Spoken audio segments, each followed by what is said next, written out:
Diggy Day, you wildin' with this one.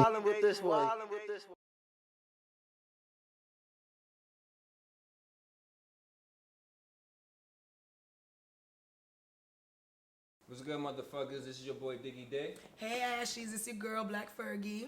and we rocking with Willis the Barber, and this is a Million Vibes podcast. Alright, so what's good, Willis? I know a little bit about you already, so I want you to tell the people who's listening in a little bit about yourself. Well, I'm Willis the Barber from East New York, Brooklyn. Now in the Lower East Side, residing in Queens, but my business has been out here now like 16 years in Lower East Side. Okay. Tell us a little bit about your background, where you come from, your parents. Was you born here? Was you raised? Born and raised in New York, from Brooklyn. My mom and pops, they're from New York as well. They're from the East, and Puerto Ricans. Boricua!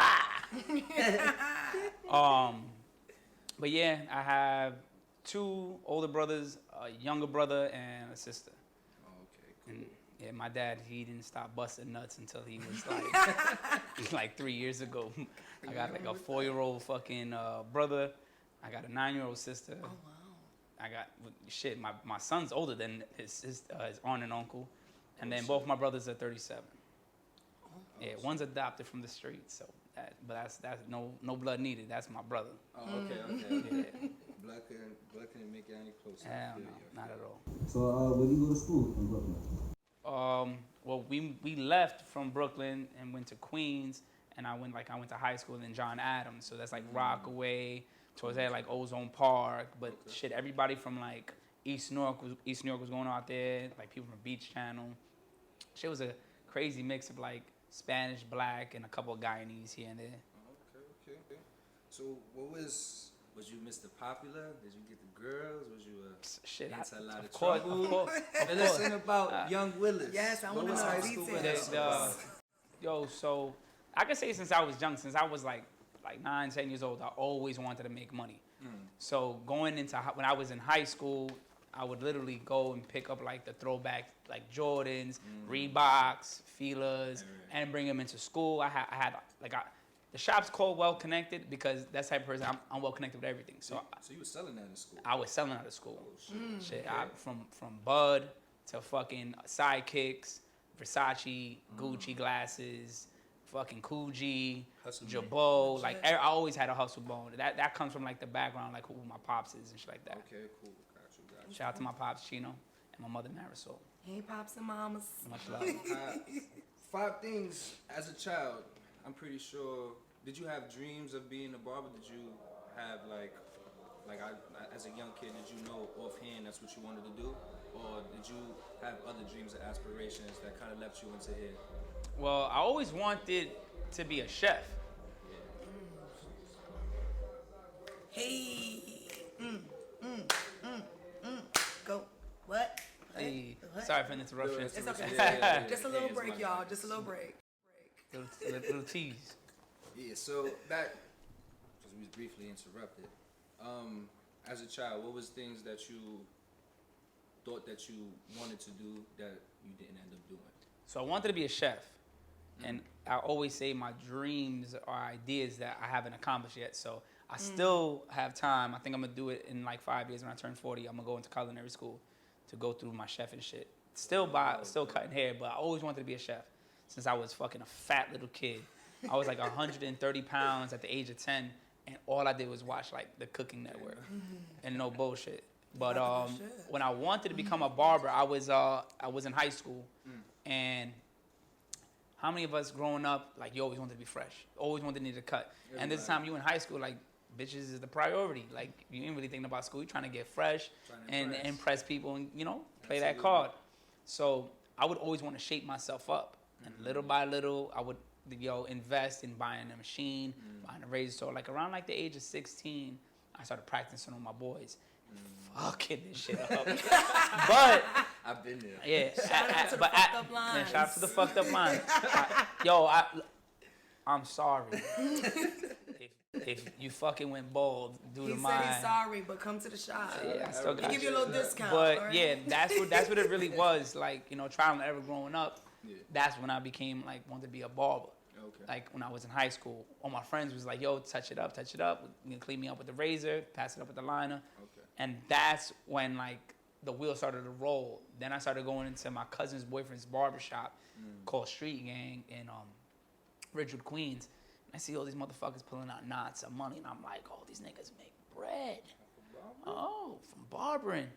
Little did we know, the motherfuckers are selling drugs. Got him. Yeah, but that's what started like the ball started to roll. Yeah. When I saw them, and I was like, damn, I could make a career out of this. Yeah. And yeah, Just hit in. So how long ago was that? Was that like high school? Literally? this was high school. Yeah, this was high school. This was like sophomore, junior year. When you decided to go. That's when I decided, like, when I stepped into the barbershop, got into a shop. Yeah.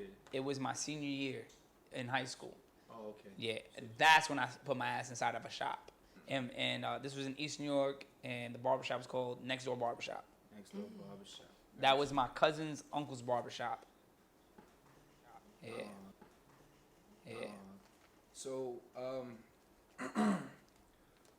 when you got into your first barbershop, what was it that gave you the motivation to take from just being a regular average barber to being Willis the barber and creating Well Connected?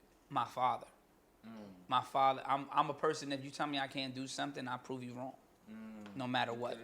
So my father was like, I was literally 2-3 months away from graduating. I went to my dad and I was like, yo, I want to be a barber.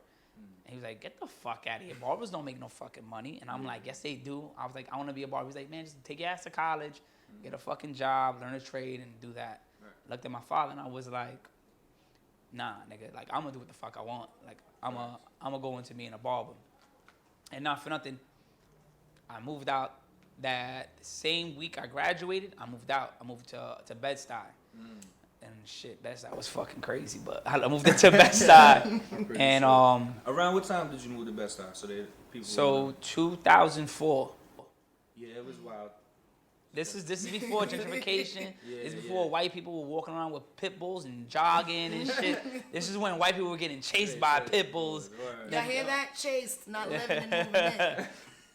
But yeah, that's how the shit was. And I bounced, and I told my dad when I was moving out, I was like, I promise you, I'm gonna make more than you in a year. And he was like, shut the fuck up. Get the fuck out of my house, and smacked me back in my head. 2 years later, I walked to my father. I'm like, yo, how much you make? I'm not gonna put on camera how much he made and how much I made at that time. And I was like, I made more than him. Yeah. Yeah. And that was that week, and I was like, suck my dick. I would never say that to my dad seriously, because he'll fucking probably stab me or shoot me. But in my head, it was kind of like the checklist of someone telling me I couldn't do something and me accomplishing that. And, I hope y'all heard that. But I hope y'all picked but up it on was that. only the beginning. This was only the beginning. So you said you started cutting when you were in high school. Yeah. So what were some of those rookie experiences like for you? What did that look like? From like how many shops you were a part of? Nah, to, it went from East New York to straight out here in 3 months. you starting. Of me starting and cutting hair in a shop. Dreadlocks. Yeah. So it went from Next Door, and I came out here. It's actually called the Steelos Barbershop, and Dreadlocks is in there. So Randy thought she was slick and put her name up on the awning, and everybody thought it was Dreadlocks. But I worked for Hector at a Steelos Barbershop, which Dreadlocks put their logo in front. Gotcha. No funny shit, but like that's what it was, and she knows what it is. Shout out to Randy. Yeah, shout out to Randy and Nikki, Steve, Yes, Bana. Shout out to the family, man. Shit, Jay Status, I used to work there. James, everybody calls him Ham, he's an OG. He's not an OG, like he's just an old motherfucker. And my man Sharky. Those motherfuckers, anybody miss? And if I miss anybody, you wasn't important. Yeah. So, so we was there, but like my rookie's mistakes were, all right, when you get put the barber cape on you, and you wipe the blade on a towel. So my ass went to go wipe the blade, but I didn't swipe the blade. I sliced the blade and I cut through the cape and cut my boy Mikey's shoulder. Whoa. Lord of mercy. It was like Shabba. It was deep. It was a slice. It wasn't like deep, because remember, no matter what, the blade sticks out a certain amount of degrees out of the holder. But yeah, I fucking cut him. Oh wow. He was like, ah, and I was like, shit's fire, right? He's like, no, motherfucker, you cut the shit out of me. I was like, my bad. Shout out to my nigga Mikey. What up, baby? Mikey, he said he's sorry, all right? Get a Band-Aid, man. Just let bygones be bygones. Little A&D and you be good. So along with that, what were some challenges and struggles you faced? The first challenge was this dude named D Block from East New York. He told me to cut his hair and give him like a 1. So I passed the 1. It wasn't short enough. So he said, go to the half. I go to the half. It wasn't short enough.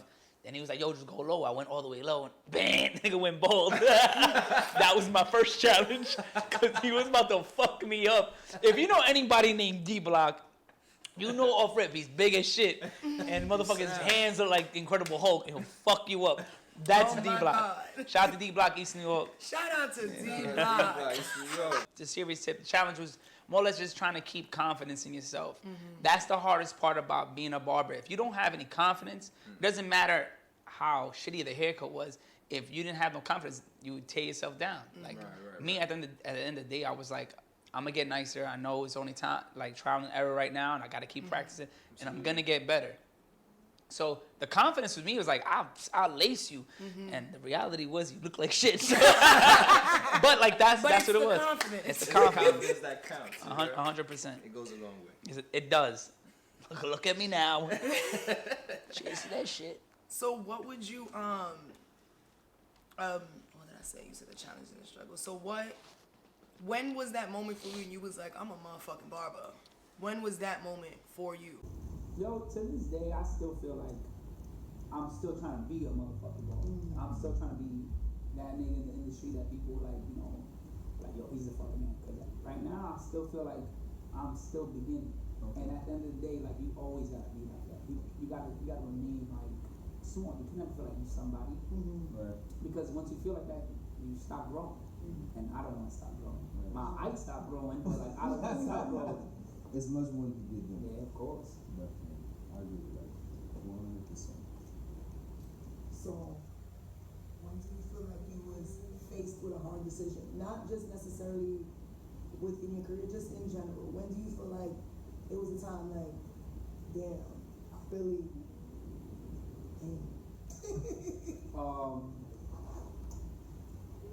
let's say when my son was born, I was asked to go on tour with a couple artists. And it was like, yo, we gotta go to Europe, we gotta cut these guys, and it's like, my son was just born. So it was like career-changing situation, or like stay with my family and not nothing. Like my son needs the world. Right. So it was like, fuck that. I can always make money somewhere else, and I can always have other opportunities, because opportunity doesn't knock once. Family was important. So what does the process of progression look like? So if you're thinking back from that moment when you said you wanted to be a chef, and then transitioning into that concept, like I'm moving away from this and I'm turning into a barber, like what was that transition like? The transition was easy, because at the end of the day, like everything has its purpose with art. And like cooking has its own art, and barbering has its own art. So for me to transition that kind of like love and feeling for the career that I was choosing was easy. So I didn't think it was difficult. Then it was kind of like I did a party, like I catered a party like for chicken, like bread chicken, grilled chicken, did like baked macaroni. Cheese, did arroz con gandules, and that shit got me sick for like a month and a half and didn't want to eat chicken. Because the smell of like cleaning chicken, like just felt like it was all in my fucking nose every single day. So that shit was an easy transition at the time. Like, man, I don't want to do that shit. Shit got me nauseous. Feel like I was fucking pregnant. So, but now we good. Now we good. I could do it now. I think my stomach is all right now. I mean, you about to get back into it. Yeah, I was about to say, No, well, yo, during the whole quarantine, like I was fucking cooking like a fucking savage. So Yeah, just getting your skills up. yeah, sharpening that knife, getting back to it, cooking more than fucking 40 chickens. You know what I'm saying? It's a lot of chicken. Lot of With chicken. a mask, Boy, you get yo. Gucci. Nah, no fucking mask, man. Not in my house. Outdoors, yes, wear a mask. Safety first, motherfuckers. Okay, Ashies, that includes the lotion. Lotion. She said lotion. Take your well-connected lotion with you wherever you go. The Suave lotion for you ashy motherfuckers. Ashy motherfuckers. Make sure you get that. So we touched a little bit on some of so you said that you were asked to go on tour. So for those of you who don't know and aren't checking the resume right now, his Instagram is Willis the Barber. Right. He has worked with a lot of artists, a lot of y'all favorite artists who y'all love to quote and reshare on Instagram. And so in coming up in a time where it's just like, I think we're in a wonderful time where everyone is about ownership and everyone is like, I want to own this and I want to do this. And a lot of people are prepping that next generation. And I think it's important, like all three of us are sitting here in a moment where we are a part of that inspiring next generation. So for someone at a time where it's like, you don't think of being a barber, like that's not the top thing to be, and it's just like, no, that's a skill. That's not something like, and I liked when you said it earlier when you were like, you just wanted to learn how to get fly. Like you was doing it, the initial drive was for yourself. So that's one of the biggest things with ownership, when that drive is coming from yourself and when you are confident, because y'all gotta be confident. Y'all can't be just out here just saying you want to do something. You gotta feel that with your chest and your scalp. And so Not lying. for Preach. for kids who are watching, who are looking and thinking what their next steps are. So what were some of your steps that you took to get in this position? And I want to highlight that you said the important part of you're still in that phase where you're becoming yourself, because there's always room for growth. Yeah, and your of growth course. stops when you think that there's no room for growth. And I love the way you said that. So that's one part. So what is, if someone is like, I want to be like Willis the Barber, someone's like, what is that? What does that process look like? You better be able to fucking hustle more than 24/7. Because to stand in my shoes is no bullshit. It's a lot.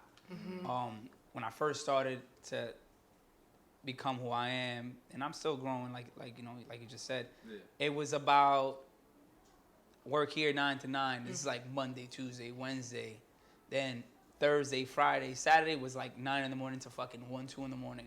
And then leave from the barbershop, go wash my ass and go straight to a club and give out business cards and go to industry parties throughout Sunday through Wednesday. I was out 6, 7 days out the week. More your brand, really. Oh yeah, and that before even I was a brand, like just trying to get my name up. So that was like the first starter, like meeting people. And remember, this is to everybody. You gotta treat everybody that you meet with respect. Because you never know, the person that's pushing that fucking mop or that broom could have a connection with somebody who could put you in the limelight. Absolutely. So I would go to all these industry parties and I would meet like writers, people who fuck shit, janitors, but they had connects with everybody. And eventually doing shit like that, doing free editorial work with like The Source, The Vibe, like that got me to get like a bunch of celebrities. And mind you, doing celebrities is not the fucking like ideal job. Nah? Not at all. You heard that? So if you're out there, you want to be a barber, and I always tell this shit to everybody, don't worry about the high-end clientele, because they'll eventually come if you're that nice and if you work that hard. Because not for nothing, my celebrities come to my shop. I don't have to fucking go outside. These niggas know, like, yo, it's Friday, I can't call Willis. Willis charges an arm and a leg. I'll pull up to the shop. Got you. And motherfuckers gotta wait like regular clients. But that's why I'm successful with clients like that, because they want to feel normal. And when they come here, I treat them just like a client. Ain't no fucking celebrity in the shop. Everybody's equal when they come to the shop. If I go outside, go to your house call, do the studio call, Something different. it's something different. But when you come in my house, all that shit leaves. Only thing that comes is it should be different is your wallet. If you talking like you that boss, So that like shit, that. Like, if you got that bread, nigga, like you better kick it. Don't sit there in front like you big, like you big meech, and you not even fucking, you slugger. No disrespect to my man Slugger out here in the LES, but like you know the difference. There's a big difference. Yo, shout out to Slug, man. Yo, Slugger for real. Much love. Oh shit. You said, what is the barber in here dropping gems? Can we get a snap, clap for that? Okay? Because he dropping some gems in here. All right? What do you feel, what have been some of your influences? So my influences, if you guys in the hair industry, is this dude named Eric Pacino's, that he has like his own brand. He was a barber, but like now he's like he's like the Mercedes Benz of like barber products and shit like that. Like he's that guy. He makes barber products, and he probably just cuts his kids' hair now. He don't even cut hair like that. Then and that's like on the branding side for like hair products. Okay. The first barber I ever saw was Johnny Cakes. His barbershop's called The Shop. That's Jay-Z, Pharrell's barber. He cut everybody. He was the person that made me want to cut hair. Seeing his shit in the magazine, because he was the first barber in the source. Watching him, he was an inspiration. Then I got my boy Jay Majors, who does like the biggest barber battle in the world. He has like 8,000 to 10,000 people come to his events in Connecticut. One of the fucking events you going that has 10,000 people in Connecticut for hair. Like those are like my 3 like gurus that I watched, and you know I want to take a piece from all of them and kind of like build myself like that.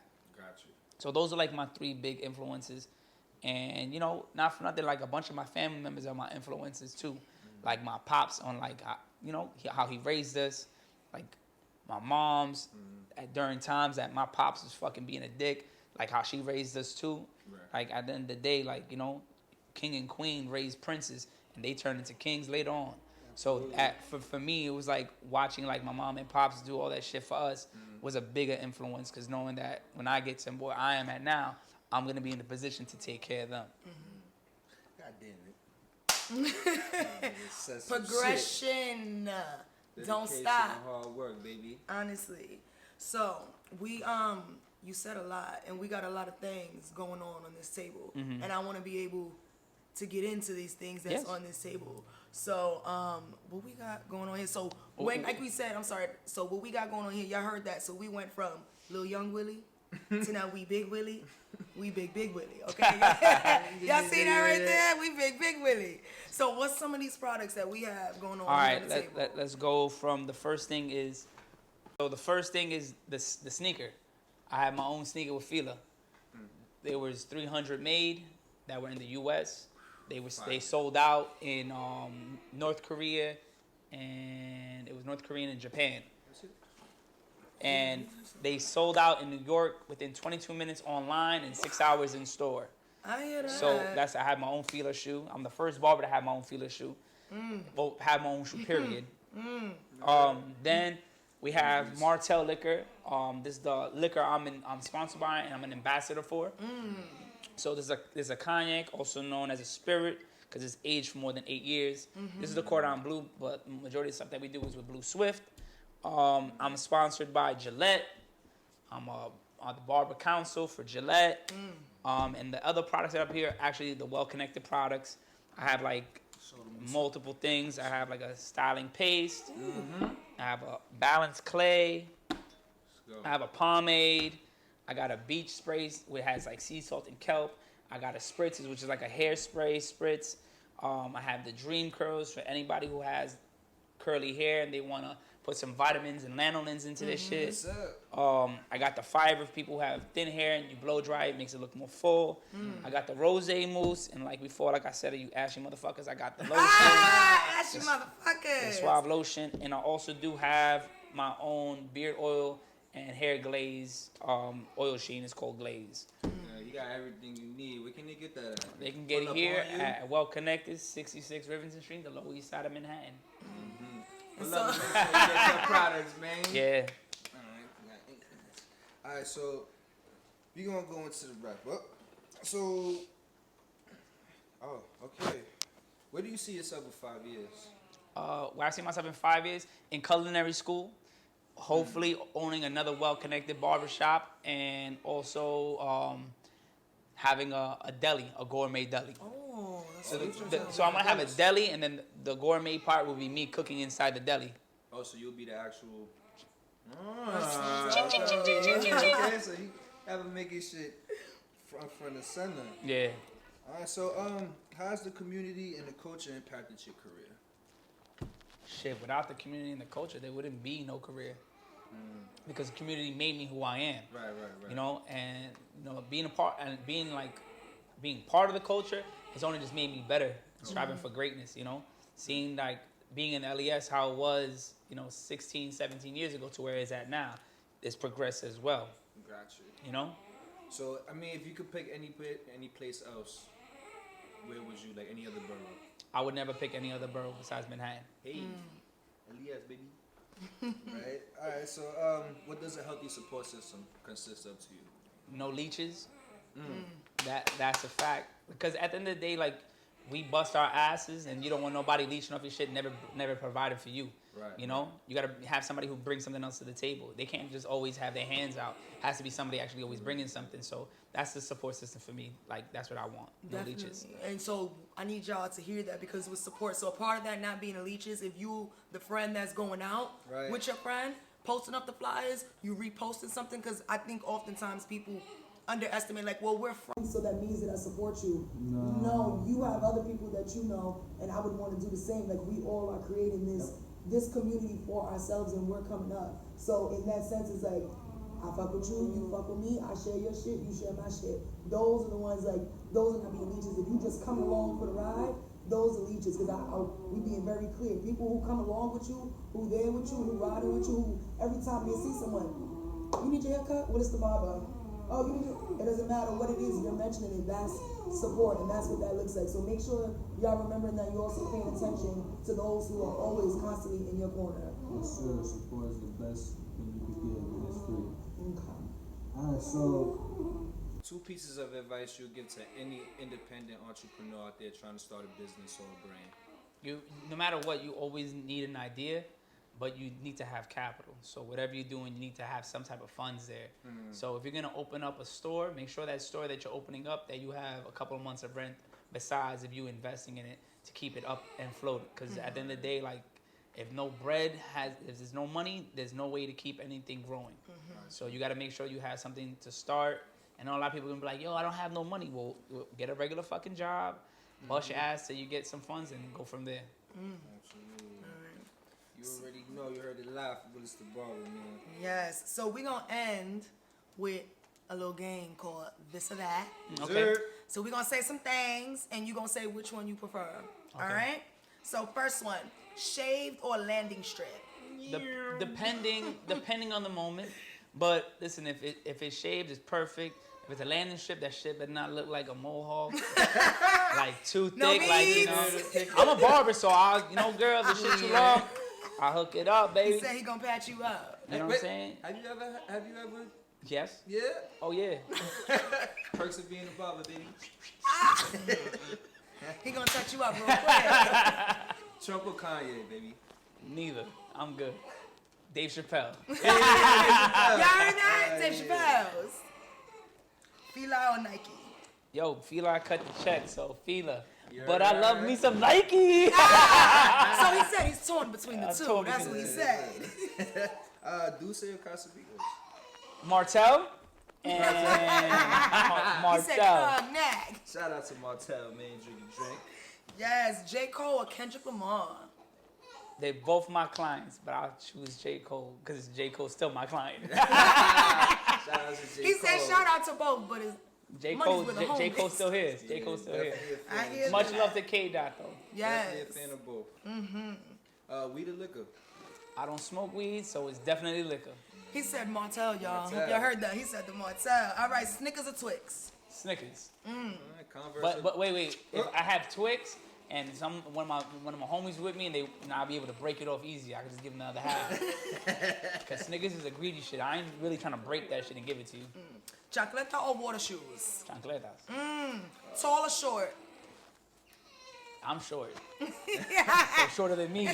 But I dealt with tall. Okay. Club or day party? Shit. The fucking day party turns into a club. I hear that we shaking ass 24 hours. Yeah. Paid in full belly. Paid in full. Oh, wow. Shatas or New Jersey Drive? Bombo clat shata. Wagwan me at my youth. Wanna run with me? Turkey or pork? Turkey. Chips Ahoy or Oreo? Oreo. Comedy or rap battle? Comedy. Paper or plastic? He said neither one. Aluminum. A haircut. Martell or some well-connected products. Private or public? Sex. I've done it all. So it can be private or public. I don't give a fuck. He He said said- freak nasty. Private. Put the shits together. Yep. Hot or cold? I like it hot. Let's close.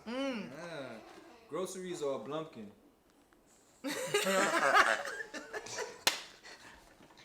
Groceries. Alright, so for those of you who are not familiar with it, my nasty co-host here, a blumpkin is when you are receiving some nice mouth while taking a shit on the toilet, alright? You a nasty So for all you motherfucker. nasty ashy You a nasty motherfuckers out motherfucker. there, Try it. Don't knock it till you try Don't try it. You should leave the bitch if she tries it. Sorry. it. Listen, man. oh my god. You Willis, can see her without her Barber. wig. She can give you a Blumpkin. That's all I gotta Oh my say. god. We're just torn in between the two. I'm just gonna choose to exit out. Feed the feed. Alright. So thank you, Willis. Thank you guys. I Thank you. appreciate it.